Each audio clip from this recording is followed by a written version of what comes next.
The Disability and Business Technical Assistance Centers welcome you to the Disability Law Lowdown ASL podcast series.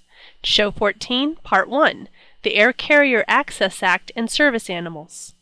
Hello, and welcome to the Disability Law Lowdown ASL podcast. My name is Lori Mallory. I'm your host of this ASL podcast. We're happy you found us and hope you enjoy this ASL podcast. The Air Carrier Access Act, or ACAA, prohibits discrimination.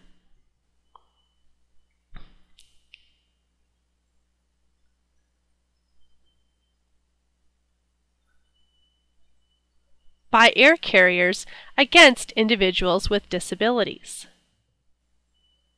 Most parts of the ACAA were covered in an earlier podcast. But this one is going to focus just on service animals. If you use a hearing dog or other service animal, then you need to know about these parts of the ACAA. The ACAA definition of service animals includes guide dogs,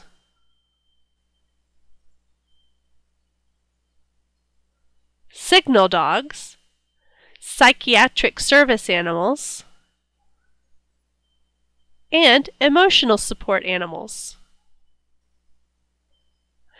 Airlines are required to allow service animals traveling with persons with disabilities to sit with them in the cabin of the aircraft. Persons traveling with pets, which are not service animals or emotional support animals, do not have any rights under the ACAA. To determine whether a person with a disability is entitled to travel with a service animal, airline personnel may ask questions and request documentation in certain circumstances. The questions that may be asked and the type of documentation that may be required will vary, depending on the disability and the type of service animal. The reason for this is because many people with disabilities do not have obvious disabilities. And the reason they need a service animal is not clear.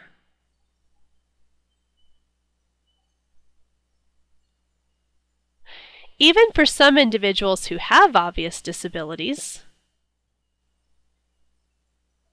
the reason they need the service animal may not be clear. The airline should allow the animal to accompany a person with a disability if the disability is obvious and one of the following requirements is true. The service animal is wearing a harness, tags, vest, or backpack.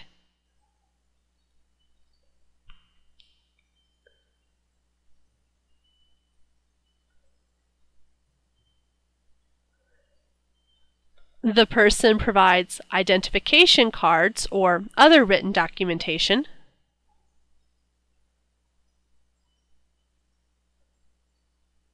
or the individual credibly assures the airline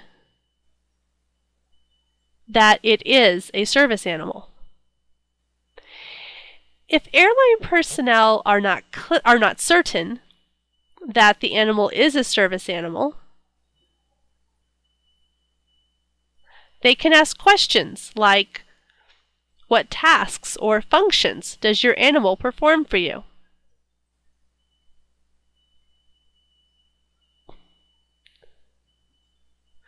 What has the animal been trained to do for you?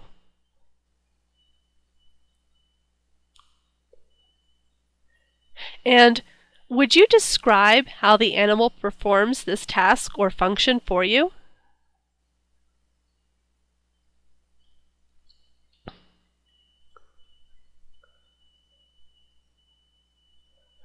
For emotional support or psychiatric service animals, airlines may request very specific diagnostic documentation 48 hours before the flight. The documentation must be current, not more than 1 year old, be on letterhead from a psychologist or psychiatrist,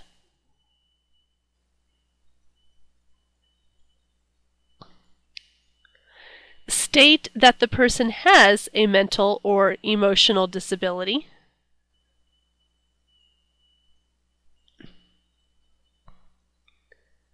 and state that the animal is needed as an accommodation for air travel or for activity at the individual's destination.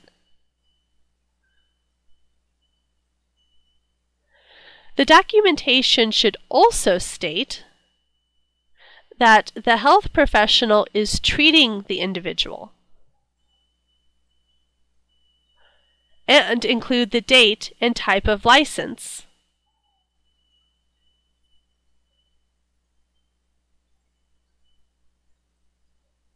The psychologist or psychiatrist has,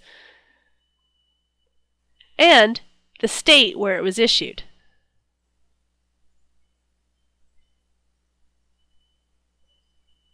It does not need to state the specific diagnosis. Be sure to watch Part 2 for more information on flying with service animals. Want to know more? I hope you enjoyed watching this ASL video podcast.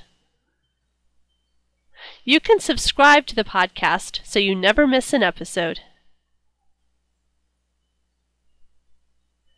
You can subscribe for free through iTunes or by going to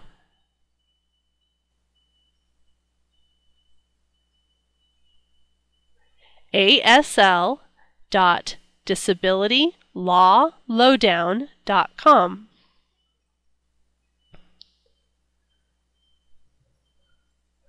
The Disability Law Lowdown is sponsored by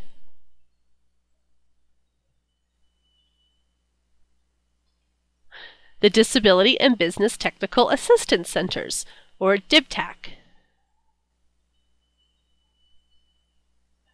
a network of 10 ADA centers around the country.